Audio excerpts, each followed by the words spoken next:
Allow me to take you to Boston Marathon course. This, Boston Marathon is 42.2 kilometers.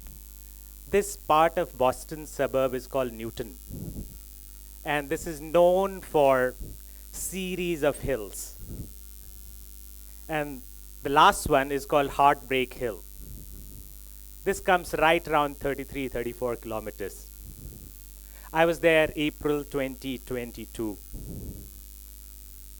My legs felt like concrete. I think my heart rate must have been north of 170. Every part of my body wanted to give up.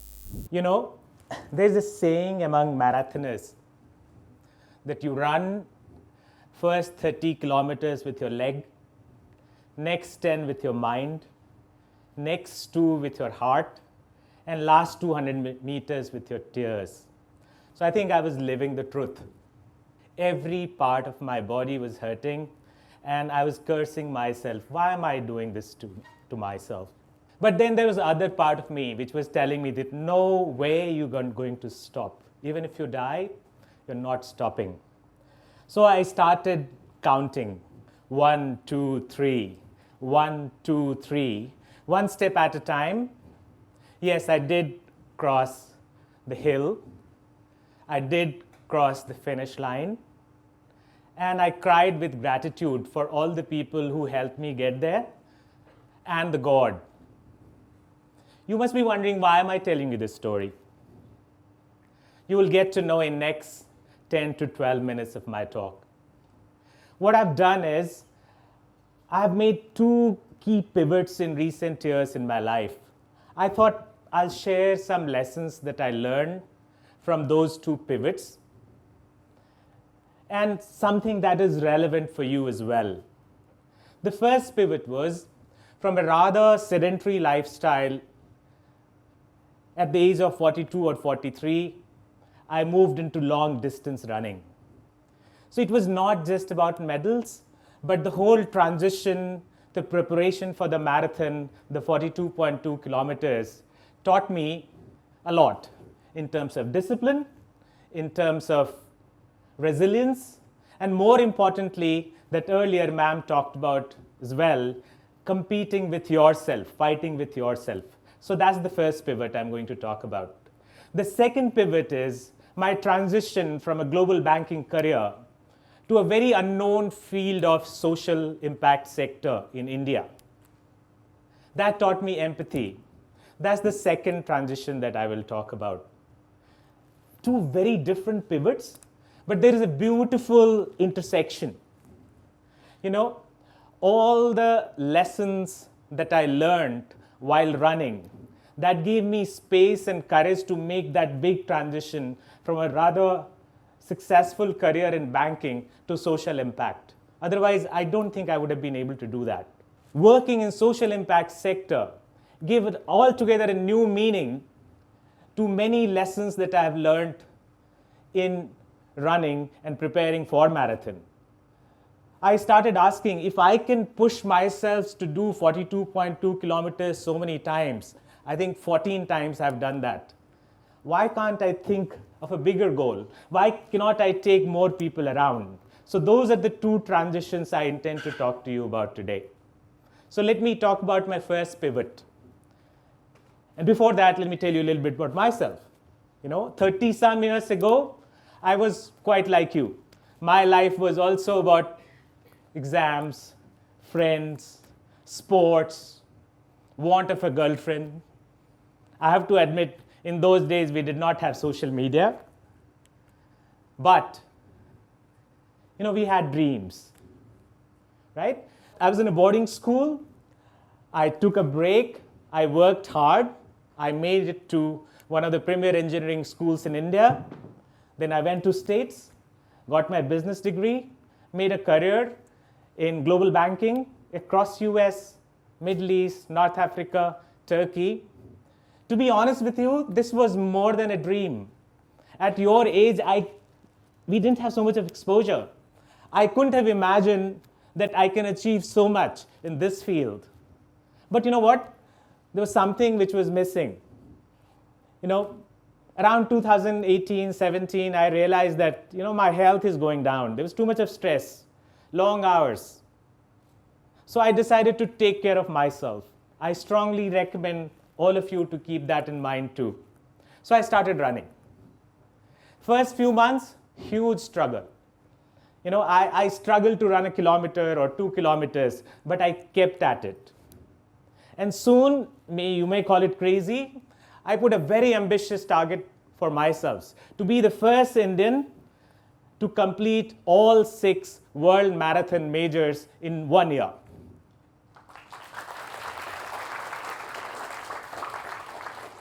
What are world marathon majors? You heard of Grand Slam in tennis? So they're the most respected tournaments in tennis. Similarly, you have world marathon majors, which is the most respected marathons in the world. Here's the unfortunate part, and setbacks do come. I completed 4, and 2 of them got cancelled because of COVID. So I could not become the first Indian to do all 6 majors. I completed that in 2022, 2023. I got my 6-star medal. This year, Sydney Marathon is also added as a 7th star, which I completed on 31st of August this year.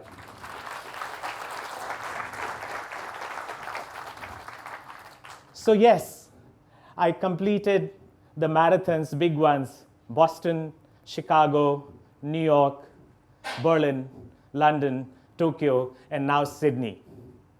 Hey, look, I would be lying if I tell you that it was not about medals, but there was a lot bigger journey.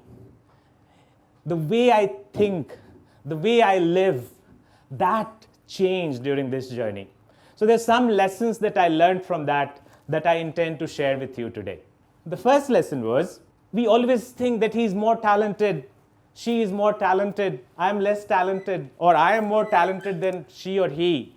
To be honest with you, what I realized that discipline and consistency is a lot more important than talent itself. I was, at best a very average runner. Just by power of showing up every day, I could cross unimaginable, something that was unimaginable for me. A lot of people run marathons, but that was unimaginable. So the lesson for you is that things may look tough. You may think that someone else is more talented than you are, but if you are at it, you will achieve a lot more than what you think you can achieve. So the first one, power of showing up every day. That's very important. I joke with my friends that I don't decide about every morning whether I'm going to train or not in my bed. I lace up my shoe and then I decide whether I have cough, whether I have cold, whether the weather is good or bad. So that's the power of discipline that I learned. That's one. Second one is about resilience. What does it mean, pushing through the wall? In marathon, there is a saying or the phrase called hitting the wall. What exactly does it mean? It means that you are exhausted out of all your energy and you just want to give up. You cannot move. Pushing through that wall. You remember the counting? 1, 2, 3, 1, 2, 3. Through that grind when you go through, when you come out on the other side, that makes you a lot more stronger. So please, if you find your exams tough, or you're playing a football game and you are behind and finding it tough, your body is not moving, be at it. Just don't give up and you'll come out a lot more stronger. And third lesson that I learned was that it is less about competing with others. Often that is very counterproductive, that you tend to compare that I want to beat her or beat him. It is more about competing with yourself. Am I a better version of myself from a month ago, from a year ago? What will happen is that will not only make you a lot more successful, but very content and happy and a lot more confident as well. And a lot of energy that goes into negative thought, you will be focusing on yourself and you'll be achieving a lot more. So those are the 3 lovely lessons that I learned, and I thought I'll reiterate that to you. Now let me talk about the second pivot. So yes, I was, like I told you, I had a global banking career and it was a dream for me, but In 2020, I moved back to India and decided that I want to switch gears. So I started getting my feet wet into social impact sector. Now I'm part of an organization, like our lovely lady said, it's called Social Venture Partner. It's the biggest platform or institution for engaged philanthropy. So we have about 750 partners on one end who are fairly accomplished and successful, and we have about 120 NGOs on the other hand.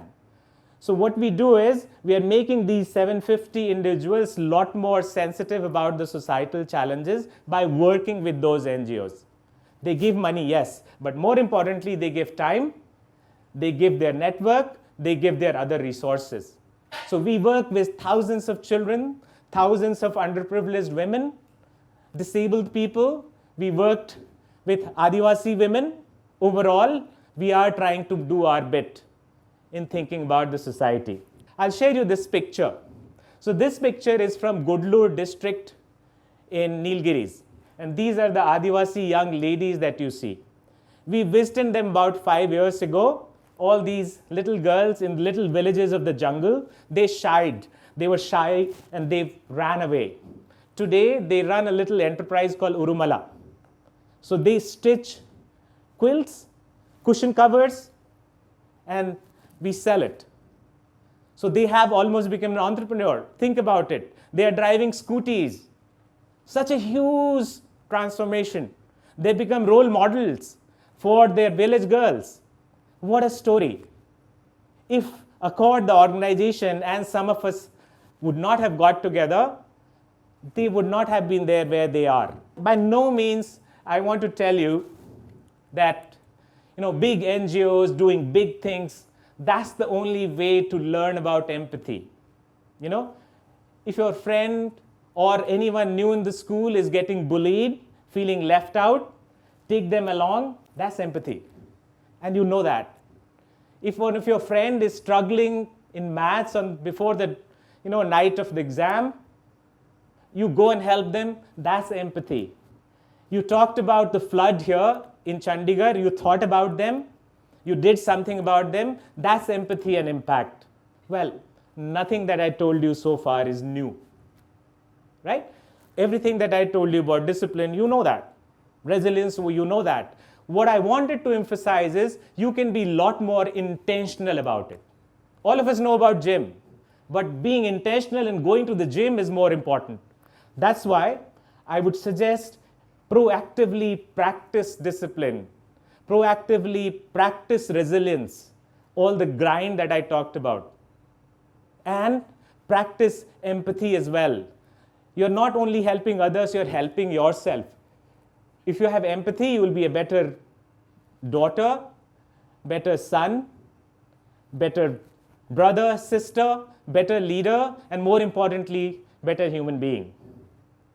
So, to conclude, what I wanted to leave you with is life is also a marathon, and you will have to run with your leg, you will have to run with your head, you will have to run with your heart, and you will have to run with your tears. So run with resilience, run with discipline, run with empathy, and finally, don't only compete with others, compete with yourselves to be a better version of yourself, and try to push people along with you.